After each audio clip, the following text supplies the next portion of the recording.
রাধে রাধে বন্ধুরা, গোপাল সোনা রান্নাঘর চ্যানেলে সকলকে স্বাগত জানাই।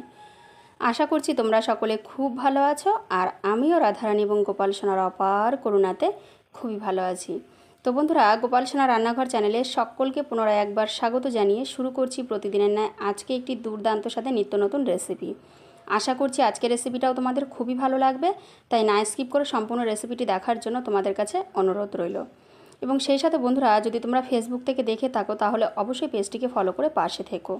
তো বন্ধুরা, আজকে আমি তৈরি করছি এই আমের সিজনে পাকা আম শুরু হয়ে যাচ্ছে এবং কাঁচা আমের প্রায় শেষ মুহূর্ত। তো এই শেষ মুহূর্তে কাঁচা আম দিয়ে আমি তৈরি করব মিষ্টি দারুণ স্বাদের জেলি আচার।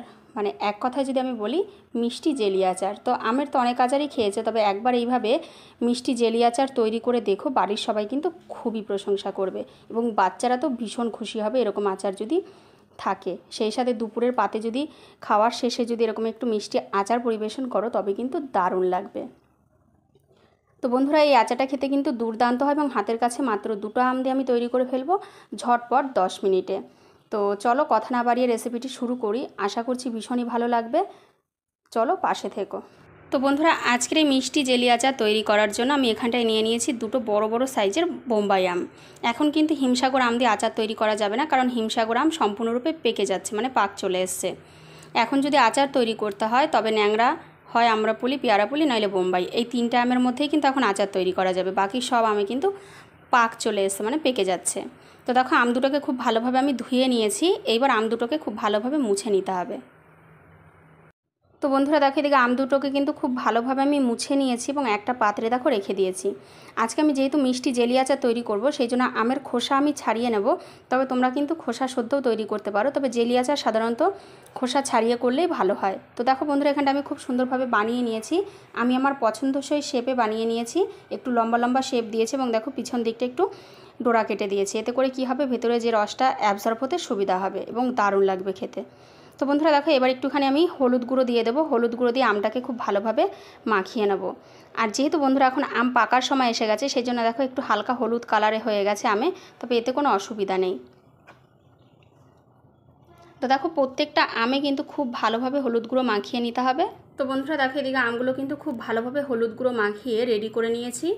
কোনো রকম রোদে দেওয়ার প্রয়োজন নেই, রোদে দেওয়ার ঝামেলা ছাড়াই কিন্তু ইনস্ট্যান্ট বানিয়েই সাথে সাথে কিন্তু এই মিষ্টি জেলি আচার তৈরি করে নিতে পারবে। এবং এইভাবে তৈরি করলেও কিন্তু অনেক দিন পর্যন্ত সংরক্ষণ করে রাখা যায়, তাতে কিন্তু নষ্ট হয় না।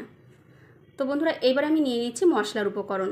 তো বন্ধুরা দেখো, এখানটা আমি এই চামচটা মেপেই কিন্তু মশলাগুলোকে নিয়েছি এবং একটা প্লেটে দেখো খুব ভালোভাবে সাজিয়ে নিয়েছি। তো আমি যে চামচটা দেখালাম ওই চামচের 1.5 চামচ পরিমাণ মৌরি, 1.5 চামচ পরিমাণ গোটা সাদা জিরে, 1.5 চামচ পরিমাণ গোটা ধনে, সেই সাথে নিয়েছি 1/3 চামচ পরিমাণ রাঁধুনি, 4টে শুকনো লঙ্কা এবং সেই সাথে 1/2 চা চামচ গোটা সাদা সর্ষে এবং 1/2 চা চামচ মেথি। তো বন্ধুরা, এই সমস্ত মশলাগুলোকে আমি শুকনো খোলায় খুব ভালোভাবে নাড়াচাড়া করে ভেজে নেব এবং এই মশলাগুলো দিয়ে একবার মিষ্টি জেলি আচার তৈরি করে দেখো, কিন্তু দারুণ হয়। তো বন্ধুরা দেখো, এদিকে একটা কড়াই বসিয়ে দিয়েছি। এইবার আমি এতে দিয়ে দেবো সবার প্রথমে শুকনো লঙ্কা। তো বন্ধুরা, এখানটা আমি 4টে শুকনো লঙ্কা নিয়েছি, তবে তোমরা যদি ঝাল বেশি বা কম খাও তবে পরিমাণটা বাড়িয়ে অথবা কমিয়ে দেবে। তো দেখো, লঙ্কাগুলোর মাঝ বরাবর ফাটিয়ে আমি দিয়ে দিচ্ছি। বন্ধুরা, শুকনো লঙ্কাটা কিন্তু একটু আগে দিয়ে নাড়াচাড়া করতে হবে, যেহেতু লঙ্কা ভাজা হতে একটু টাইম লাগে। তারপরে একে একে বাকি মশলাগুলো আমি এর মধ্যে দিয়ে দেবো। তো বন্ধুরা দেখো, এদিকে লঙ্কাগুলো কিন্তু বেশ ভালোভাবে ভাজা হয়ে গেছে। এইবার এই পর্যায়ে আমি একে একে মশলাগুলো অ্যাড করব। তো বন্ধুরা দেখো, সবার প্রথমে আমি দিয়ে দিচ্ছি এখানটায় মৌরি এবং সেই সাথে দিয়ে দিচ্ছি গোটা জিরে, গোটা ধনে, রাঁধুনি, মেথি, সমস্ত উপকরণটাই দিয়ে দেবো। শুধুমাত্র সাদা সর্ষেটাকে একটু পরে দেবো, কারণ সর্ষেটা আগে দিলে কিন্তু তেতো টাইপের হয়ে যাবে বেশি ভাজা হয়ে গেলে। তো বন্ধুরা দেখো, এবার শুকনো খোলা কিন্তু খুব ভালোভাবে একটু নাড়াচাড়া করে ভেজে নিতে হবে। 1 থেকে 1.5 মিনিট মতো ভাজলেই কিন্তু হয়ে যাবে, এর থেকে বেশি সময় নিয়ে ভাজা যাবে না। দেখবে যে একটা অসাধারণ স্মেল বের হবে এবং মশলাগুলো একটু হালকা ফুটতে শুরু করবে, তখন বুঝতে পারবে যে পারফেক্ট মশলা ভাজা হয়ে গেছে। তো বন্ধুরা দেখো, এদিকে মশলাগুলো দিয়ে বেশ একটুখানি নাড়াচাড়া করে নিয়েছি। এইবার আমি দিয়ে দিচ্ছি সাদা সর্ষে। তো বন্ধুরা, সর্ষেটা দেওয়ার পর কিন্তু খুব অল্প সময় নাড়াচাড়া করেই নামিয়ে নিতে হবে। তো বন্ধুরা দেখো, এদিকে মশলা কিন্তু খুব ভালোভাবে ভাজা হয়ে গেছে, আশা করছি তোমরা দেখেই বুঝতে পারছো। এইবার আমি নামিয়ে নেব। তো বন্ধুরা দেখো এদিকে মশলা তো রেডি করে নিয়েছি, মশলাটাকে আমি মিক্সিং জারে দিয়ে গুঁড়ো করে নেব। এবার আমি আচার তৈরি করার জন্য দেখো কড়াই বসিয়ে দিয়েছি। তো বন্ধুরা এবার আমি দিয়ে দিচ্ছি এতে পরিমাণ মতো সর্ষের তেল। তো মাঝামাঝি পর্যায়ে সর্ষের তেল দিচ্ছি, খুব বেশিও নয় আবার একদম কম দিলেও কিন্তু হবে না। যেহেতু জেলি আচার তৈরি করব সেই জন্য বন্ধুরা আমটাকে কিন্তু আগে থেকে খুব ভালোভাবে একটু ভেজে নিতে হবে। তো দেখো এখানটা আমি ফোড়ন দিয়ে দিচ্ছি 5 ফোড়ন, মানে 1/3 চামচ পরিমাণ। একদমই অল্প পরিমাণে 5 ফোড়ন দিতে হবে বন্ধুরা। 5 ফোড়ন দিলে কিন্তু আচারে একটা দারুণ সুন্দর স্বাদ তৈরি হয়।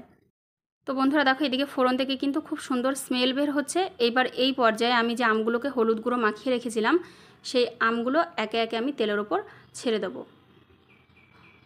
বন্ধুরা এই আচার বানানো কিন্তু খুবই সহজ এবং চটজলদি তৈরি হয়ে যায় এবং কোনো রকম রোদে দেওয়ার ঝামেলা ছাড়াই তৈরি করা যায় এবং অনেক দিন পর্যন্ত সংরক্ষণ করে রাখা যায়।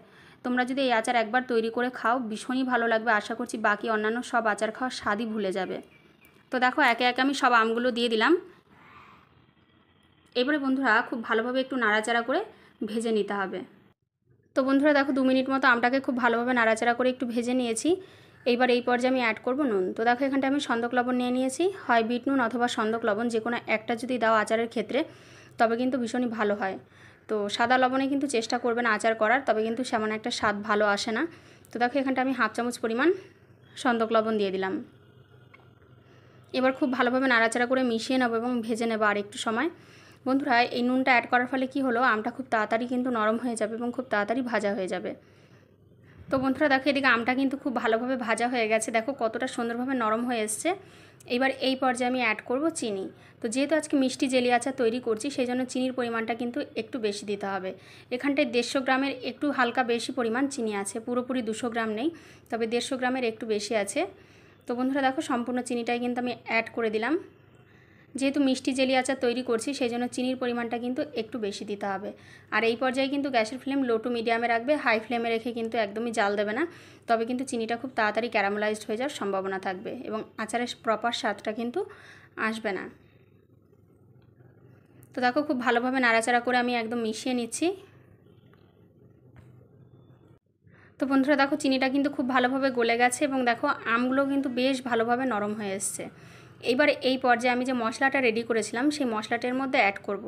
বন্ধুরা আমি একবারে কিন্তু অনেকটা মশলা রেডি করে নিয়েছি, তবে সম্পূর্ণ মশলাটা এই আচারে আমার লাগবে না, আমি হাফ পরিমাণ মশলা নিয়ে নিয়েছি। তো দেখো এবার মশলাটা দিয়ে দিচ্ছি এর ওপর দিয়ে। তো বন্ধুরা দেখো এইবার আমি এতে আরেকটি উপকরণ অ্যাড করব, সেটি হচ্ছে কাশ্মীরি রেড চিলি পাউডার। তো এটা কালারের জন্য ব্যবহার করব, অপছন্দ হলে স্কিপ করে যেও। তো এবারে সমস্ত উপকরণ দিয়ে খুব ভালোভাবে নাড়াচাড়া করে আমি একটু মিশিয়ে নেব। তো বন্ধুরা দেখো খুব ভালোভাবে আমি মিশিয়ে নিয়েছি। এইবার 4 থেকে 5 মিনিট মতো একটু ফুটিয়ে নেব।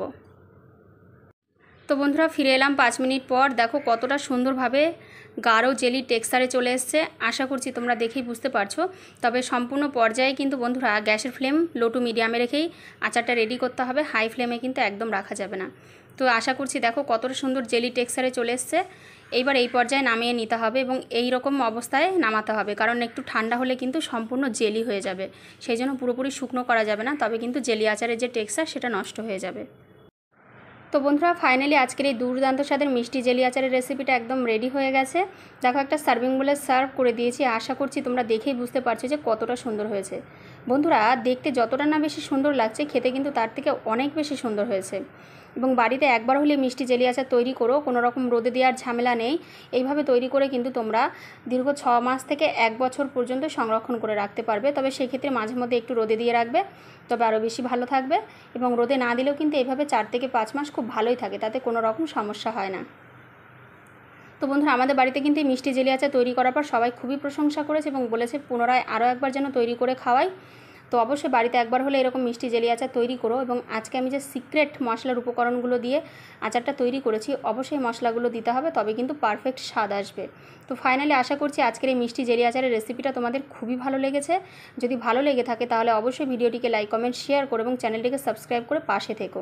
আর পাশে থাকা বেল বাটনটি ক্লিক করতে কিন্তু বন্ধুরা একদম ভুলে যেও না, যাতে করে আমি যখনই কোনো ভিডিও আপলোড করব সবার আগে তোমাদের কাছে নোটিফিকেশন পৌঁছে যায়। তো বন্ধুরা দেখা হবে আবার একটা সুন্দর রেসিপি নিয়ে তোমাদের সঙ্গে। ততক্ষণ পর্যন্ত তোমরা সকলে খুব ভালো থেকো, সুস্থ থেকো, পাশে থেকো। তো তোমাদের সকলের জন্য রইল অনেক অনেক ভালোবাসা এবং শুভকামনা। রাধে রাধে।